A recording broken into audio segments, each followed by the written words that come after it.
Nous sommes à la fin du mois de juin dans le comté de Coweta, en Géorgie, où la police intervient dans une maison après qu'une femme a signalé que son mari avait été abattu.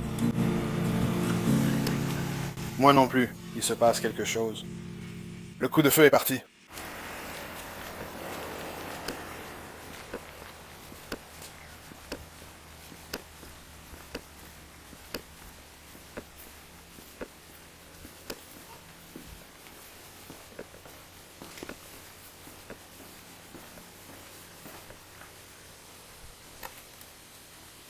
Clear back here.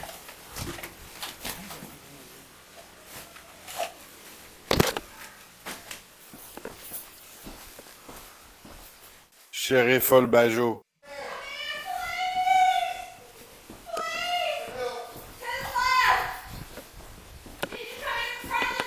À quoi servent les caméras corporelles dans la loi et la criminalité? Sans doute à montrer l'imprévisibilité du monde. Dans ces situations, avoir un bon avocat compte, non? Voici où intervient notre sponsor, Morgan & Morgan. Non seulement ils font d'excellents chapeaux, mais c'est aussi un cabinet de plus de 1000 avocats. S'ils sont si nombreux, c'est parce qu'ils gagnent souvent. Ces derniers mois, Morgan & Morgan ont obtenu un verdict d'$1 million pour un cycliste à Philadelphie, un verdict de 2,7 millions de dollars pour une victime d'accident de voiture en Floride et 5,6 millions de dollars pour une victime d'accident de voiture en Géorgie après que l'assurance ait proposé $0 à ce client. Et même si vous pensez que votre affaire ne vaut pas des millions de dollars, pourquoi ne pas déposer une réclamation et vous battre pour ce que vous méritez? Et Morgan & Morgan rendent cela tellement simple. Vous pouvez lancer une réclamation depuis votre téléphone en seulement 8 clics. Si vous êtes blessé, déposez facilement une réclamation sur fourthpeople.com, LC Bodycam ou via le lien en description et en commentaire épinglé. Nous sommes là. Nous sommes le maître. D'accord, l'officier est là. 182 919 18. À l'intérieur, la police trouve Luther III, âgé de 48 ans, dans les bras de sa femme, souffrant d'une blessure par balle.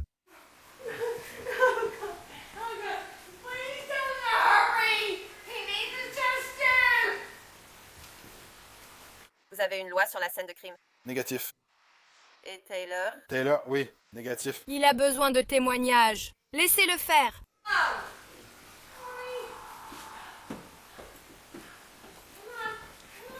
Allez, allez. Allez, tu dois le faire. Prépare-toi, prépare-toi. Continue de respirer.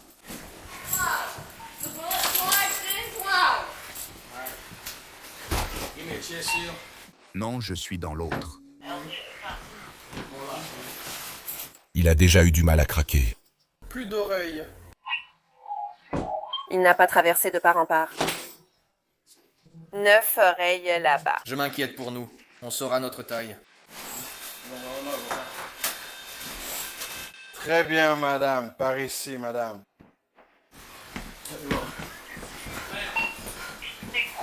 Ouais. La police identifie la suspecte que l'on voit ici comme étant Cheryl Coe, 51 ans, l'épouse de la victime depuis 4 ans. Allez, viens, allez. Nous allons entrer et nous asseoir avec elle. Oh mon Dieu! On entre et on s'assoit, d'accord? S'il vous plaît! S'il vous plaît, allez-y, venez ici. D'accord, écoutez. Pouvez-vous entrer un peu plus? J'ai juste un siège ici pour vous. Très bien. Très bien. Il est d'un bon âge pour le quartier. Cheryl est escortée hors de la pièce pendant que les médecins s'occupent de la victime, qui a été déclarée morte quelques minutes plus tard. Très bien, madame. Pouvez-vous me dire ce qui s'est passé?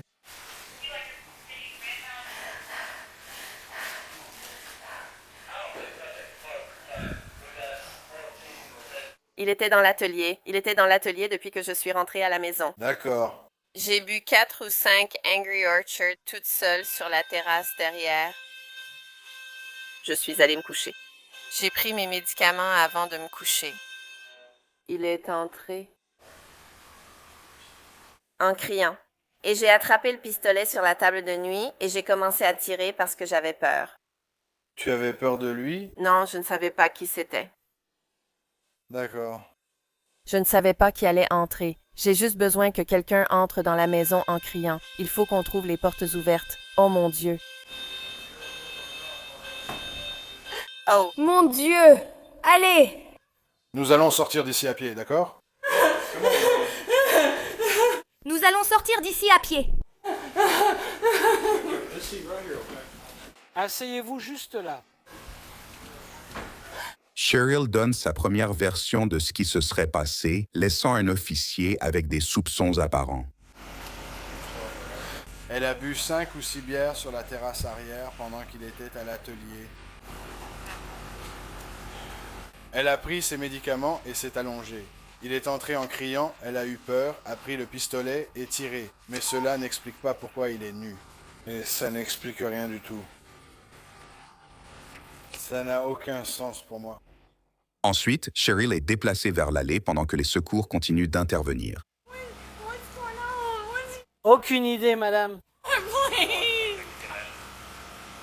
Oh mon Dieu, s'il vous plaît, aidez-moi. J'arrive. Madame, votre supposition vaut la mienne. Madame, regardez-moi. J'ai été ici avec vous tout ce temps, n'est-ce pas? D'accord. Alors laissez-les faire leur travail. C'est mon ancien monde, mon Dieu. Répète-le. Pourquoi sont-ils là? Pourquoi sont-ils tous ici? Je suis là avec toi. Tiens bon, salut. Viens avec moi. Non, on ne peut pas entrer. On ne peut pas entrer. Nous ne pouvons pas entrer. Oh oui.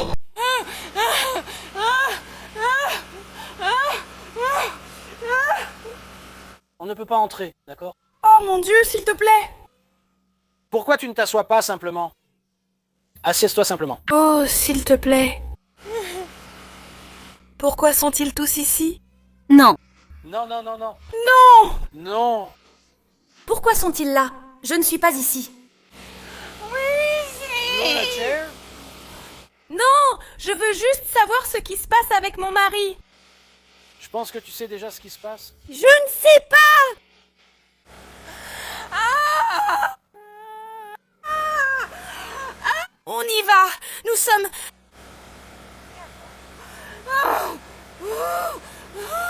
Je ne suis pas encore sortie ici. Si tu ne t'assois pas, on devra te mettre dans la voiture car tu n'écoutes pas. On préfère éviter. Alors calme-toi ici, d'accord? Peu après, les enquêteurs reviennent avec d'autres questions pour Cheryl.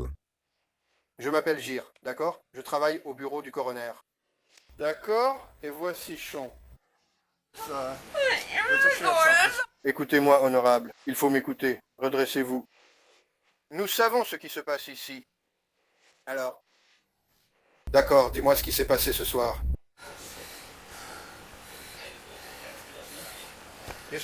Commence simplement par le lieu. Où étais-tu avant de le voir? Je suis rentrée du travail. Il était dans l'atelier. Son fils était là. Il travaillait sur sa panhead. Et ensuite, qu'est-ce qui s'est passé? Et je n'ai pas vraiment parlé depuis hier. Vous vous disputez? Nous avons eu un désaccord. Il est rentré à la maison pendant que j'étais sur le porche hier. Il a pris son vélo, l'a sorti et il est parti. Et il n'est rentré qu'après, bien après minuit. Je ne sais pas pourquoi. La nuit dernière? J'avais mon arme sur la table de nuit car j'étais seule ici. Les enfants étaient partis. Je suis ici seule, sans savoir si on a une clé pour ces portes. Il ne croit pas utile de fermer les portes à clé. Et... Tu ne gardes jamais cette porte fermée à clé? non, pas du tout. Il n'y croit pas, donc je ne sais même pas où sont les clés. Je ne sais même pas si on a une clé de la maison. Donc, on allait en parler ce soir. Mais il est resté en dehors de ça. Sur quoi est-ce qu'on n'est pas d'accord? Hier, on n'était pas d'accord à propos de quelque chose qui s'était passé. Qui s'était déjà produit auparavant. Quelque chose avec quelqu'un d'autre? Quelqu'un d'autre était impliqué.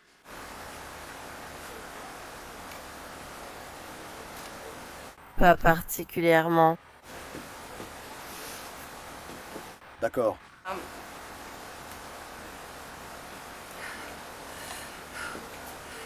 Et donc, nous n'avions pas parlé. Nous n'avons pas parlé. Il dormait ce matin quand je suis partie travailler. Nous ne parlions pas souvent. Il m'a écrit à 3 heures pour dire qu'il était prêt à parler. Et je lui ai dit que je n'étais pas sûre de l'être. Et que je serais à la maison en rentrant. Peut-être qu'on pourrait en parler à ce moment-là. Il est resté dans l'atelier quand je suis rentrée. Je suis entrée.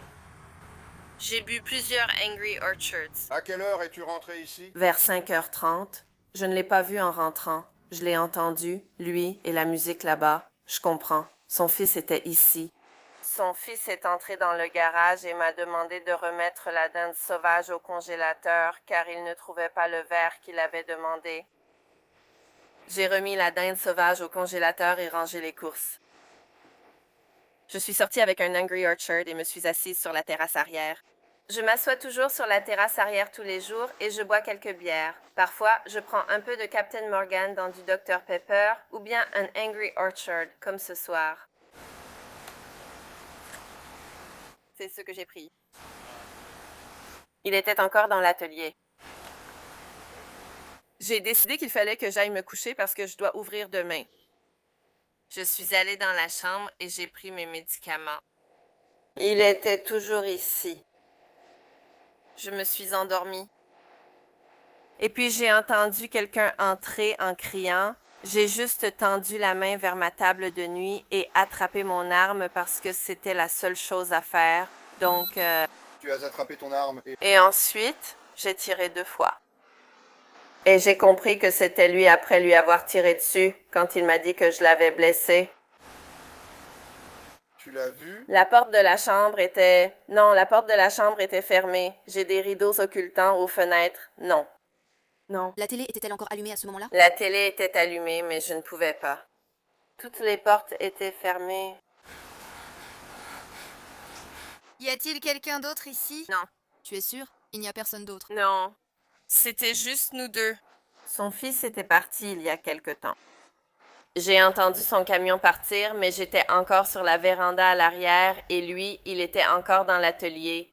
Cheryl réaffirme qu'elle a été surprise par un inconnu.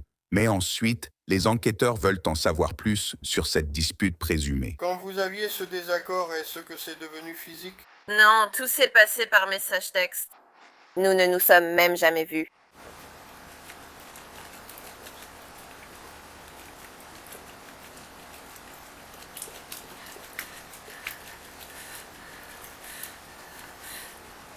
Est-ce que tu lui as répondu?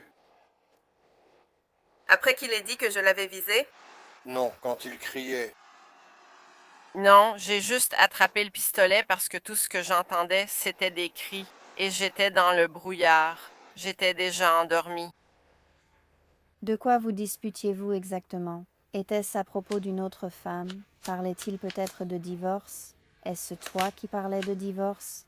Ou est-ce que tout ça a été évoqué? Non, d'accord. Rien de tout ça. Est-ce que ces artistes peuvent s'éloigner? Oui. Nous menons un mode de vie alternatif. Où nous sommes avec d'autres couples, d'autres personnes. Il a suggéré que nous ayons un mariage ouvert. Quand a eu lieu cet échange? C'était la saison car c'est alors qu'il l'a suggéré. Donc avant de les sortir, bien sûr. Donc la dispute était terminée, ou l'un de vous voulait le faire, l'autre non, ou c'était les personnes avec qui vous étiez, ou quoi? Non, lundi, j'ai décidé que puisque nous étions passés à un mariage ouvert, pas le style de vie, mais un mariage ouvert, où il verrait d'autres personnes, et moi aussi je verrais d'autres personnes. Lundi, nous nous sommes disputés à ce sujet et j'ai dit « Arrêtons simplement de faire ça ». Depuis le début du mariage ouvert, c'est toujours un problème. Et c'était un malentendu. Parce que je pensais qu'il l'était. À cause de l'endroit où je travaille et de ce que je fais, J'essaie de garder tout extrêmement privé. Et il a fait de nombreuses erreurs en parlant de la vie que nous menons à des personnes à qui il n'a pas besoin d'en parler. Il dit aux gens que nous sommes dans un mode de vie ouvert ou qu'il est dans un mode de vie ouvert, puis il essaie de me présenter à ces personnes. Donc, c'est comme si c'était évident que moi aussi, et je ne veux pas que ça se sache. Je lui ai dit qu'il fallait qu'on parle et je l'ai accusé de dépasser encore une fois cette limite et il s'est vraiment fâché contre moi. Je lui ai demandé de m'envoyer une capture d'écran de la conversation. Il ne voulait pas le faire, ne voulait pas le faire, ne voulait pas le faire. Je devrais lui faire confiance. Je devrais lui faire confiance. Et il essaie de regagner cette confiance. Vous avez bien entendu. Cheryl dit aux enquêteurs qu'elle et Luther s'étaient disputés à propos de leur mariage ouvert dans les jours précédant la fusillade, mais pour l'instant, elle maintient sa version de l'intrus. Quelques heures plus tard, Cheryl est emmenée dans une salle d'interrogatoire où son récit commence à changer. Il n'était pas vraiment... Il a violemment ouvert la porte, j'ai entendu des pas bruyants, puis la porte de la chambre s'est brusquement ouverte. D'accord. Donc tu disais qu'il n'a fait aucun bruit, il n'a rien dit, la porte s'est juste ouverte brusquement. Et à ce moment-là... Mais c'est tout. Je veux dire, à ce moment-là, j'ai attrapé le pistolet. Tu l'as dit. Puis t'as déclaré avoir tiré 2 fois. Évidemment, je ne visais pas bien parce que j'ai tiré... Enfin, il paraît que ça a touché le plafond ou quelque part. Je ne voyais même pas où ça avait touché. D'accord. Et puis le deuxième coup de feu, c'est quand... Et j'ai tiré le deuxième coup vers ce que je pensais être la droite de la personne, qui que ce soit. Je veux dire, je pensais que j'allais toucher la télé plus qu'autre chose parce que ce n'était pas mon intention. J'essayais surtout d'attirer l'attention là-bas, plus qu'autre chose. Et pour qu'il puisse venir s'en occuper parce que je ne suis pas très douée pour viser.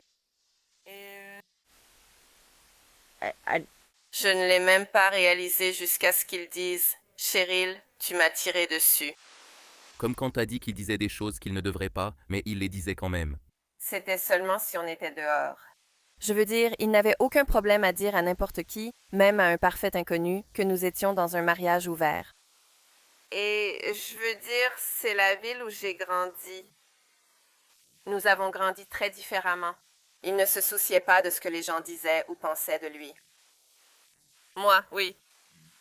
Donc j'étais plus discrète à ce sujet que lui. Et c'est là que ça pouvait poser problème. Parce qu'après quelques verres en trop, il en parlait à n'importe qui. Le pop, ou ce que j'essaie de comprendre, c'est est-ce que tu décris quelqu'un qui ouvre la porte et quand tu as parlé pour la première fois à ce signe révélateur, a ouvert la porte brusquement et criait et dire tu as cette belle maison avec toutes ses fenêtres et il fait encore jour dehors. Et donc, même si tu avais des rideaux occultants dans ta chambre, la lumière de toutes ces fenêtres passait quand même dans ta chambre, juste là. Donc, en plus de cela, avec la télévision allumée, une personne reconnaîtrait son mari depuis 4 ans et son partenaire depuis 6 ans. Surtout. Ils parlent, ils crient, ils sont en colère. Et tout à l'heure, vous avez dit que vous aviez tiré ces 2 coups de feu sur cette pelleteuse en espérant qu'ils nous entendent, qu'ils vous entendent et qu'ils viennent vous aider dans la maison. Vous avez également décrit... C'est ainsi que vous avez dit avoir tiré ces coups de feu pour qu'ils puissent vous entendre, dans l'atelier où il écoutait de la musique si fort. Et vous venez de décrire être allé dans la chambre, à un endroit où vous n'entendiez plus la musique. Donc, j'ai du mal à comprendre comment vous dites que vous n'avez même pas pu reconnaître la silhouette de votre mari à travers la porte. Avec toute cette lumière qui passe et qui vous parle, qui vous crie dessus. Et ensuite, vous auriez tiré 2 coups de feu dans une pièce où, selon vous, vous ne pouviez pas entendre la musique venant du magasin. Pourquoi pourrait-il entendre des coups de feu depuis l'intérieur de cette cabine? Aidez-moi donc à comprendre cela. Je veux dire, il y a déjà eu des gens qui ont pu entendre nos coups de feu au bout de la route quand on s'entraînait. Donc, honnêtement, je n'étais pas vraiment... Je n'y avais pas vraiment réfléchi. Alors, laissez-moi vous demander ceci, parce que vous avez dit que vous êtes allé vous coucher à 19h15, c'est bien ça? Oui, à peu près à cette heure-là. D'accord. Et vous avez appelé le 911 à 19h26, c'est bien ça? C'est ce que l'écran d'appel indique que vous avez appelé le 901, d'accord? Donc cela signifie que vous avez dormi pendant environ 11 minutes si vous vous êtes endormi. S'il s'est endormi? Si c'est endormi immédiatement. Donc 7h15 à 7h26, ça fait 11 minutes pour que quelqu'un s'endorme aussi profondément qu'il ne sache pas ce qui se passe. Ou tu sais que les portes s'ouvrent brusquement et la première chose que tu fais, c'est attraper ton arme et tirer 2 coups. Et alors, j'ai trop bu. D'accord. Donc, quand je t'ai parlé précédemment, tu as dit que quelqu'un avait ouvert cette porte brusquement et qu'il criait et hurlait. Et souviens-toi, je t'ai demandé, tu ne savais pas si c'était la voix de ton mari ou pas. Et qu'as-tu répondu? Tu te souviens de ce que tu m'as dit? À ce stade, non, je ne m'en souviens pas. D'accord. Tu avais dit que tu étais trop sonné et que tu ne savais pas vraiment qui criait et hurlait, ni ce qu'il disait. Donc maintenant tu nous dis que quelqu'un a ouvert la porte brusquement et n'a rien dit, jusqu'à ce que tu tires le 2e coup, et là il a dit « tu m'as tiré dessus ». Puis t'as réalisé que c'était ton mari.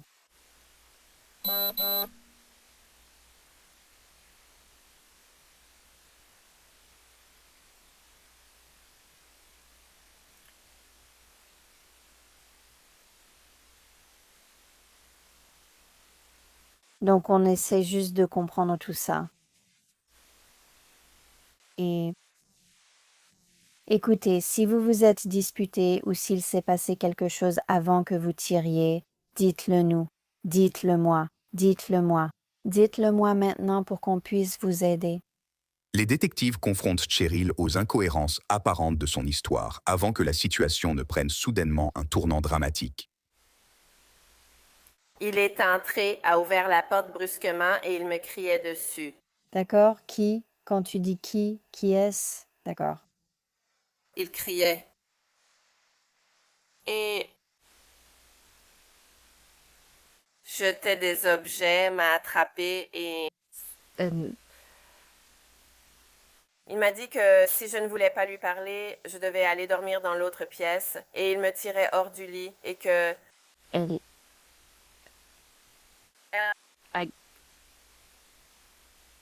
J'ai attrapé le pistolet à côté du lit et j'ai tiré en direction du plafond. D'accord, c'était un tir de sommation ou pas? C'était, vous savez... J'ai peur. Parce qu'il est... Enfin, il me fait peur parfois, surtout quand il a bu, et je ne sais pas s'il avait bu ou non. Et c'était... Ils devaient tous deux servir d'avertissement. L'un était au plafond, l'autre contre le mur en face. Je ne cherchais pas à le toucher. D'accord. Donc, quand vous avez tiré le premier coup qui est passé au-dessus de sa tête, est-ce qu'il essayait de quitter la pièce ou que faisait-il à ce moment-là quand vous avez tiré ce coup? Il cherchait quelque chose. Et je ne sais pas ce qu'il cherchait. Est-ce qu'il t'a dit quelque chose? Il était en colère, il criait et hurlait après moi. Il me disait de sortir de ce lit et d'aller dormir dans l'autre lit si je ne voulais pas lui parler, si je ne voulais pas me lever et parler. À ce moment, je ne pouvais ni me lever ni parler. J'avais dépassé ce stade. Et je voulais juste me sentir moins seule. Et il ne voulait rien savoir. Et il me tirait hors du lit.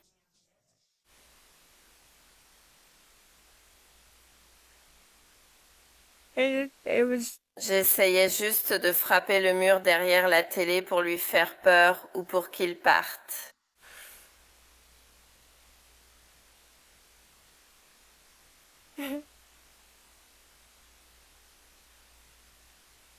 C'est mon témoin. Il est tout ce qu'il me reste de toi, de moi.